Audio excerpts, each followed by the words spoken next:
wiggle, wiggle. You know, then 4, 5, and the... Hello there! Welcome back to the Smallville Retrospective. I'm Scotty. You're not. Trying to find new ways to intro the videos. We're on season 3, episode 18. Truth. And the truth shall set you free, but sometimes the truth can ruin your life. Yes. So in this episode, Chloe sneaks into a secure part of the Luthor plant in Smallville, and it's doused with this green mist.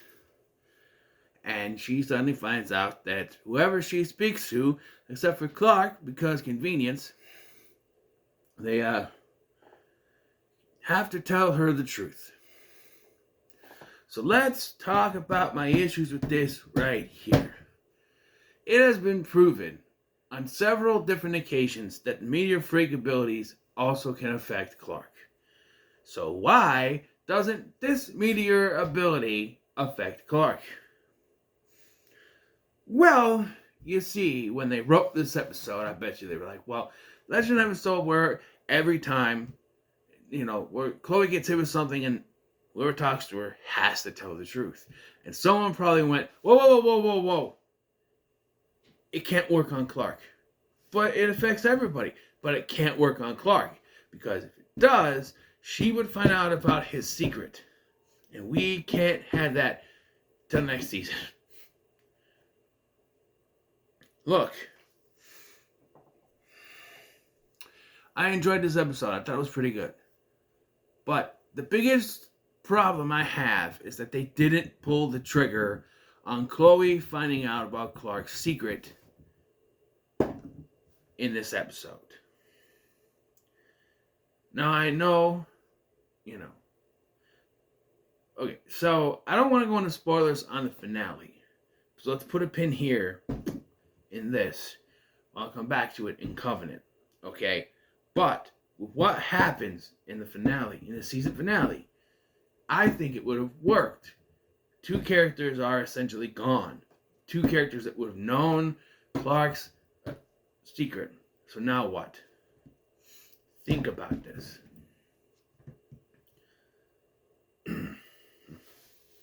And it would have, I don't know,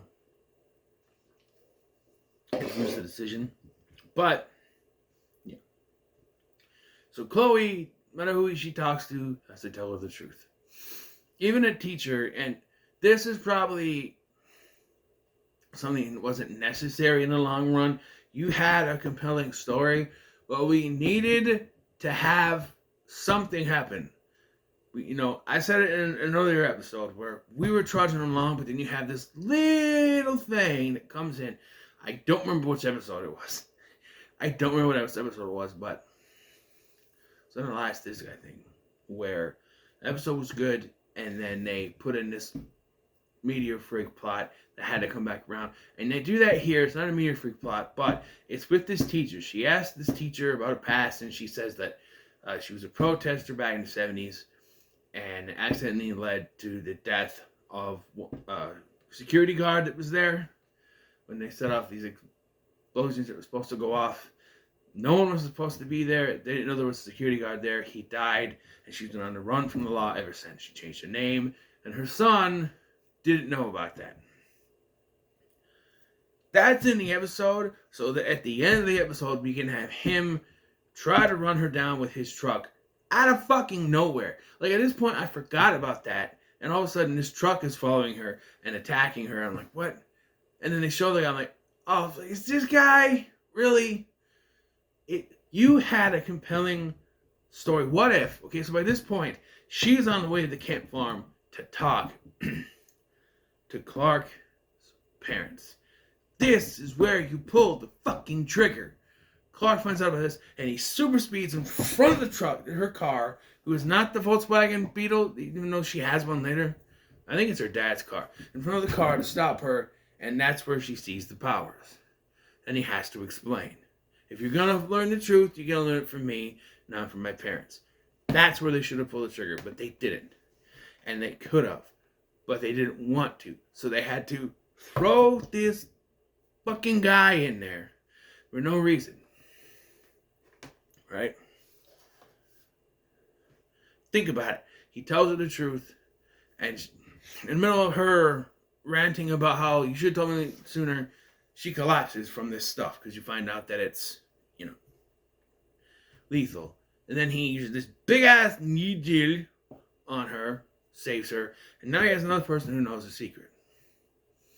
But you don't do that because, I don't know, you just don't. Could have.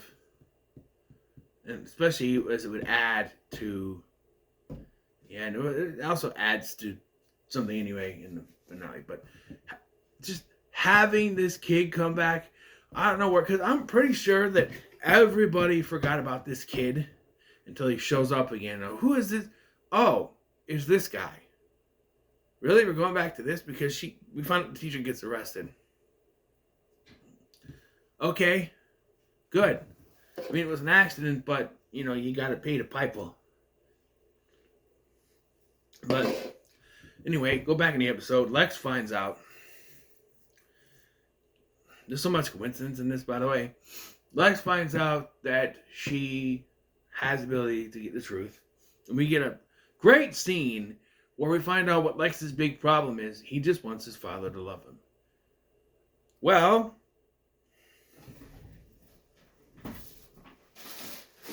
to quote Austin Powers, if you've got a daddy issue, damn it ripped. If you've got a daddy issue, he is a daddy tissue. D to the A to the DDY, D to the A to the DDY. They say it's just a fad, but I've got a deadbeat dad. D to the A to the DDY, D to the A to the DDY. I sit in my room and cry and ask myself the reason why. D to the A to the DDY, D to the A to the DDY. Dun dun dun dun dun. Daddy. Dun dun dun dun. Daddy. Yeah. Someone's got a debt. Let's consider it a debt issue. Debt issue. A debt issue. Daddy didn't love me. He's basically Austin Powers in part 3 in Gold Member. He's got daddy issues. Oh, speaking of which, I forgot to mention this. I just remembered the line. I forgot what it was, and I was watching. What was the line? The line when Jonathan confronts Lionel in the last episode. He says, if you had raised your son like I raised mine, Lionel says this to Jonathan, then he would be prepared for what the world has in store for him. As if being this callous, cold, calculating bastard was some sort of plan to prepare his son to make him, stronger in a way. I also thought, while watching this, that what if Lionel was the main villain of Smallville? What if they never introduced Lex? Well, he was mentioned here or there. Kind of like a Lois Lane reference, right? Chloe's cousin is Lois Lane. Lionel's son is Lex Luthor. But they never had Lex on the show. The show ran for 5 seasons and concluded, think about this. Lionel was there the day of the meteor shower. What if Clark wasn't the only thing that came with it? Yes, I know we explore that in season 8, but that's not what I mean. What if Lionel found something in Smallville that day? I know we end up seeing that he ends up getting arrived by parents, so they'll be gonna, but what if he found something that day? Trying to open it. And in the conclusion of the 4th season, it's revealed to be the little diamond thing that contains the Phantom Zone. And it cracks open, and not cracks open, but the length of the 5th season is spent trying to open it, which he does, releasing Zod and his 2 subordinates, which leads Clark to becoming Superman in the 5th season finale. 5th or 6th season finale, whatever you want. I think maybe you need an extra 2 years, because he graduates in season 4, unless you make him older, which would work, because Tom Welling was 24 when he started. So if you started him as a junior, and he graduated in season 2, and then you got 3, 4, 5, and 6, by the end of season 6, I think you could wrap this up, or even by the end of season 5, because I think the producers wanted to only go 5 seasons, if I remember correctly, hearing correctly. and you wrap this up without bringing in those Smallville characters, no Perry White, no Lois Lane, no Lex Luthor, and just kind of surround Lionel Luthor as this big villain, right? And you can have an epilogue thing where Lex Luthor, is there at the Daily Planet. He owns the Daily Planet. He walks in. Clark Kent, I hear you knew my father. Now, I'm not taking anything away from Michael Rosenbaum and his performance in this show. He's great. But it's just a thought that crossed my mind during the last episode I forgot to mention. What if Lionel was the antagonist and Lex just never showed up? It would be something. Anyway, back to this episode. So, learning the truth. It's not always what it's cracked up to be. She goes to talk to Lana, finds out Lana's leaving, and also finds out Lana didn't tell her sooner because she thinks she couldn't trust Chloe. We also find out that Pete has a crush on Chloe, which we sort of knew. I think in season 2 there's a hint at something, but he has a thing for Chloe. He says he's in love with her. Which, I think to balance out that he would tell Clark's secret, he threw that out, which is also the truth, but kind of goes nowhere, But yeah, so Chloe's at the hospital getting treated for this thing. And Lionel just so happens to show up after she had a conversation about getting the truth out of Lionel. This is too much convenience for me. Like, why would he all of a sudden show up? I know because he somehow knows that Chloe was the one. Unless Lex told him to get him to go there. I don't know. He knows that she's the one that broke in. But, yeah.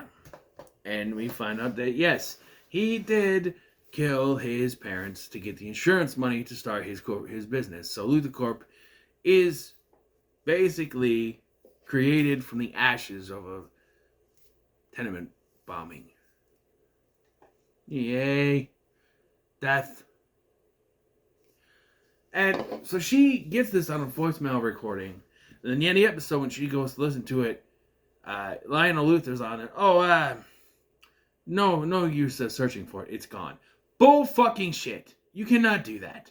She said she's the only one that has the code, and it's bullshit. I know he's got money, he's got power, but that's just... What was the point of having that earlier scene if you're just going to have it erased? That erases the point of her doing that. Yes, we get the confession, but if it's not on there... I seem to remember that she still has it in some way, shape, or form. Or maybe she doesn't. I don't know. But I know we're getting closer to the end of the season, so things will start to together. So I don't know. But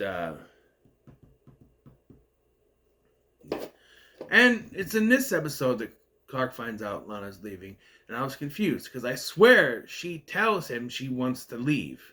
Maybe she wanting to leave and actually doing it. She's applied to a art school in Paris. And again, I'm gonna save all my ranting for the finale episode. That's probably gonna be a long episode. I'm gonna rant and rave about stuff because I have issues with the way they handled this. But yeah. Pete is in this episode. He gets something to do. Not much. Shows up as a photographer. He's basically, if you think about it, they have like a structure here. Clark Kent is working for the Torch. And you have Chloe, who's the editor. And also another reporter. So she's Lois Lane and Perry White in one body. Sorry, I just pictured Lane Smith from Lois and Clark from the Adventures of Superman with tits.